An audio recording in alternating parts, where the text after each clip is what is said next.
Hello student, this is Seema Chauhan from Classic Solution. I welcome you all. और intermediate grammar के इस session में हम लोग सिंथेसिस ऑफ सेंटेंसेस चैप्टर पढ़ रहे हैं. तो आज हम लोग पढ़ेंगे कि किस तरीके से दो या दो से अधिक सिंपल सेंटेंसेस को नॉमिनेटिव एब्सोल्यूट के द्वारा सिंगल सिंपल सेंटेंस में कंबाइन किया जाता है. तो आइए पहले तो हम लोग समझ लेते हैं कि नॉमिनेटिव एब्सोल्यूट होता क्या है. देखिए, नॉमिनेटिव का मतलब होता है सब्जेक्ट. सब्जेक्ट यानी कर्ता जो सेंटेंस में काम कर रहा हो उसको बोलते हैं नॉमिनेटिव. और एब्सोल्यूट का मतलब होता है फ्री. फ्री यानी कि स्वतंत्र कर देना. तो इस मेथड में क्या होता है, इस रूल में क्या होता है, हम लोग सब्जेक्ट को फ्री कर देते हैं. किससे फ्री कर देते हैं? सब्जेक्ट किससे बंधा होता है? हमारा वर्ब से बंधा होता है. आप लोग अच्छी तरीके से जानते हैं कि अगर सब्जेक्ट आपका प्लूरल है तो वर्ब भी प्लूरल होती है. अगर आपका सब्जेक्ट सिंगुलर है तो फिर सिंगुलर वर्ब भी लिखी जाती है. तो इसी जो हमारा सब्जेक्ट होता है वो वर्ब से बंधा होता है. यानी कि जब हम इस रूल का यूज़ करेंगे तो हम सब्जेक्ट को वर्ब से फ्री कर देते हैं. और वो किस तरीके से किया जाता है, इसके क्या रूल हैं, ये आइए अब हम लोग समझते हैं. अब वो कौन कौन से सेंटेंस होते हैं, वो कौन कौन सी कंडीशंस होती हैं जहाँ पर नॉमिनेटिव एब्सोल्यूट का यूज़ किया जाता है, सबसे पहले अब हम लोग समझ लेंगे. अब यहाँ पर भी वही काम है कि आपको दो सेंटेंस दिए होंगे, कम से कम दो या दो से ज़्यादा भी हो सकते हैं. जैसे सेंटेंस नंबर 1 और सेंटेंस नंबर 2 दिया होगा इसमें. तो इसमें भी आपका सब्जेक्ट, वर्ब और ऑब्जेक्ट, अदर वर्ड्स ये सब होते हैं. इसमें भी सब्जेक्ट, वर्ब, ऑब्जेक्ट होगा.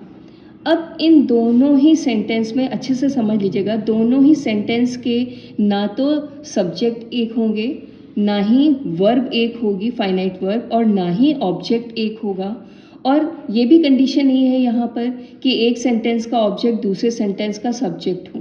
ठीक है. तो ये पार्टिसिपल में हम लोग ने अभी तक पढ़ा था कि दोनों सब्जेक्ट जो हैं वो समान ही होते हैं, एक ही होते हैं. फाइनाइट वर्ब अलग अलग होती हैं, एक सेंटेंस का ऑब्जेक्ट दूसरे का सब्जेक्ट होता है. लेकिन नॉमिनेटिव एब्सोल्यूट में ऐसी कोई कंडीशन नहीं है. दोनों ही सेंटेंसेस के सब्जेक्ट, वर्ब, ऑब्जेक्ट, इनका आपस में कोई भी रिलेशन नहीं होता है. फिर क्या रिलेशन होता है? इन दोनों ही सेंटेंस में जो एक्शन हो रहे हैं उसमें कॉजल रिलेशनशिप होता है. कॉजल रिलेशन उसमें होता है. कॉजल रिलेशन यानी कि रीज़न और रिजल्ट का आपस में इसमें संबंध होता है. जैसे इस सेंटेंस में कोई बात बताई जा रही होगी, वो रीज़न होगी, और उसी रीज़न का जो रिजल्ट है वो हमें इस सेंटेंस में देखने को मिलेगा. जैसे कि सूरज उगा और कोहरा छट गया.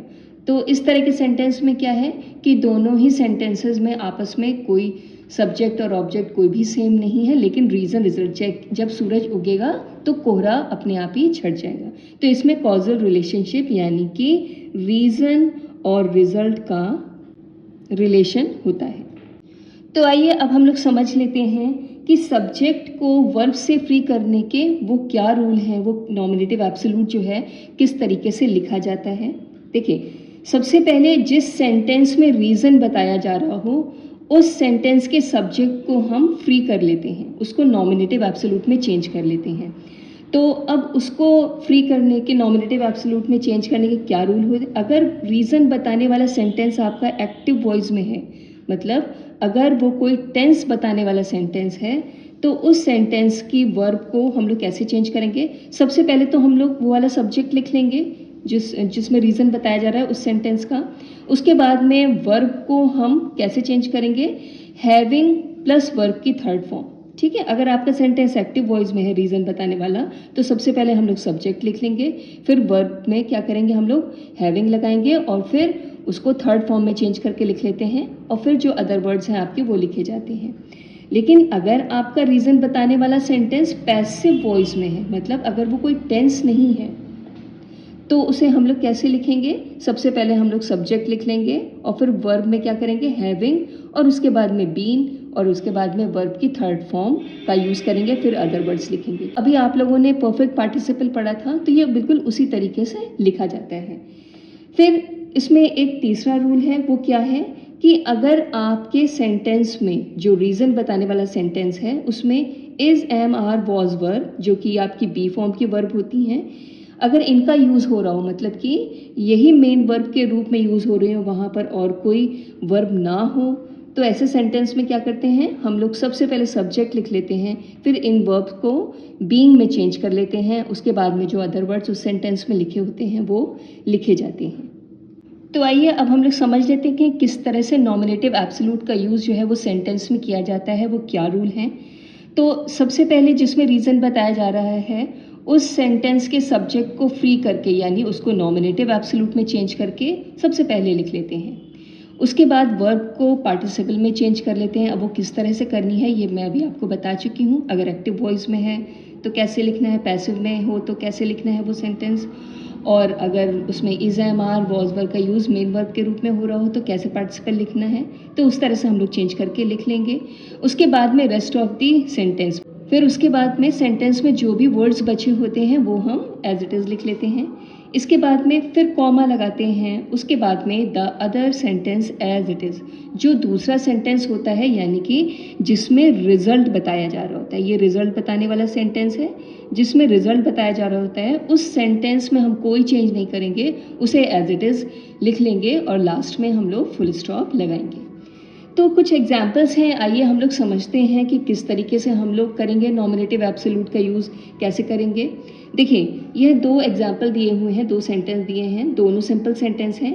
The sun set we decided to return home. अब यहाँ पे देखिए, यहाँ पे बात हो रही है सनसेट यानी कि सूर्यास्त हो गया, और we decided to return home, और हम लोग ने घर वापस जाने का डिसाइड किया। तो स्टूडेंट्स अब आप देख रहे हैं कि यहाँ पर सब्जेक्ट ऑब्जेक्ट वर्ब कोई भी सेम नहीं है, केवल रीज़न और रिजल्ट का यहाँ पे रिलेशन देखने को मिल रहा है। सूरज अस्त हो गया, अंधेरा हो गया, तो हम लोगों ने डिसाइड किया कि अब घर वापस चलते हैं।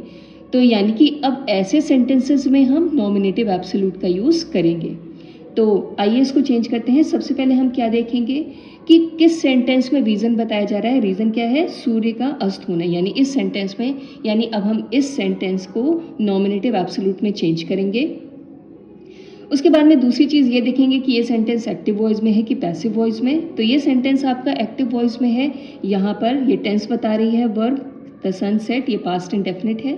तो यानी कि अब इस सेंटेंस को नॉमिनेटिव एब्सोल्यूट में चेंज करके लिखेंगे। तो सबसे पहले नॉमिनेटिव एब्सोल्यूट यानी कि ये सब्जेक्ट लिख लेंगे, द सन। इसके बाद में पार्टिसिपल, तो एक्टिव वॉइस में है तो लिखेंगे हैविंग, और उसके बाद में सेट। अब सेट की तीनों फॉर्म सेम होती हैं, फर्स्ट सेकंड थर्ड, तो यहाँ पे हम लोग लिख लेंगे सेट। इसके बाद में रेस्ट ऑफ दी सेंटेंस, तो अब यहाँ पर और कोई शब्द नहीं है, तो अब हम लोग क्या करेंगे, फिर कॉमा लगाएंगे और जो बाद का सेंटेंस है रिजल्ट बताने वाला उसको एज इट इज़ लिख लेते हैं। We decided to return home, तो आपका सेंटेंस ऐसे कंबाइंड हुआ, the sun having set we decided to return home. Next example है, the ATM was closed Riya could not withdraw any money. अब ATM क्लोज हो गया तो इसका रिजल्ट क्या हुआ कि रिया जो है वो मनी विड्रॉ नहीं कर पाई, मनी जो है वो नहीं निकाल पाई।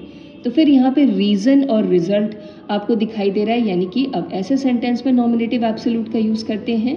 तो फिर वही काम, अब दूसरी चीज़ हमें क्या देखनी है कि सेंटेंस एक्टिव में है कि पैसिव में है। तो ये जो रीज़न बताने वाला जो सेंटेंस है आपका, ये पैसिव वॉइस में है। आप देख रहे हैं यहाँ वॉज के बाद में वर्ब की थर्ड फॉर्म है और ये कोई टेंस नहीं है। तो अब इसी को हम लोग नॉमिनेटिव एब्सोल्यूट में चेंज करेंगे। तो सबसे पहले क्या है, नॉमिनेटिव एब्सोल्यूट यानी कि ये सब्जेक्ट लिख लेंगे, द ATM। अब इस वर्ब को हम पार्टिसिपल में चेंज कर लेंगे, पैसिव वॉइस वाली, तो लिखेंगे द ATM हैविंग बीन। तो हम लोग ने इसे पैसिव वॉइस के पार्टिसिपल में चेंज कर लिया, हैविंग और उसके बाद में बीन, फिर वर्ब की ये थर्ड फॉर्म तो ऑलरेडी लिखी है तो क्लोज लिख लेंगे।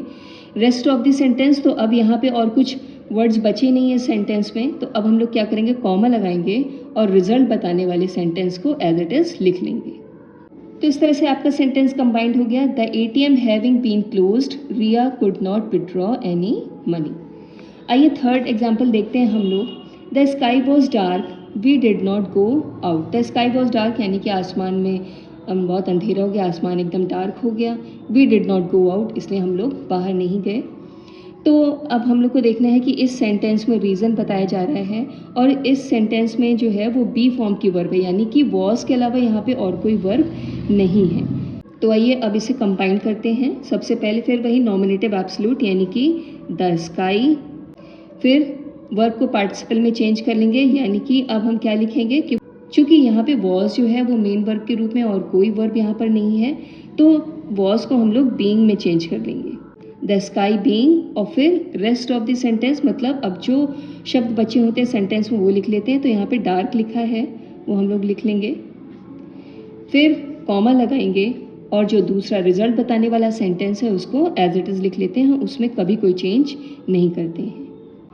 तो सेंटेंस आपका कंबाइंड हुआ, the sky being dark we did not go out. So students, ये आपका नॉमिनेटिव एब्सोल्यूट था। आई होप आप लोग को ये अच्छे से समझ में आया होगा। इसके जितने भी रूल्स थे, ये किस तरह से बनाया जाता है, ये सभी मैंने आपको अच्छे से क्लियर किया है। आई होप आप लोग को ये बहुत अच्छे से समझ में आया होगा। So if you like my video, hit the like button और इस वीडियो को आप अपने फ्रेंड्स के साथ में शेयर भी ज़रूर करें। चलिए मिलते हैं हम लोग नेक्स्ट वीडियो में, जहाँ पर हम लोग सिंपल सेंटेंस का एक और रूल पढ़ेंगे। Thank you so much for watching my video.